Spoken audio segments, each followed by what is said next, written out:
माफी कशाला मागता?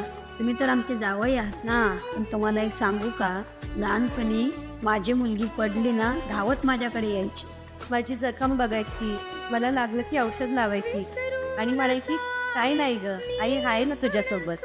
लग्न झाल्यावर मुलगी मोठी होते, तिच्या मनातली लहान मुलगी ती कधीच मोठी होत नाही. म्हणूनच मला संसारात थकवा येतो, मन भरून येतं, तेव्हा माझी आई माझ्याकडे येते. मी तुमच्याकडे राहायला नाही आली जावई. माझ्या मुलीला पुन्हा एकदा सांगायला आली आहे की आई आहे ना. मुलगी सासरी गेल्यावर तिची काळजी घेणारा नवरा मिळतो, पण तिची काळजी न सांगता ओळखणारे एकच व्यक्ती उरते, ती म्हणजे तिची आई. आई, खरं तर मला माफ करा.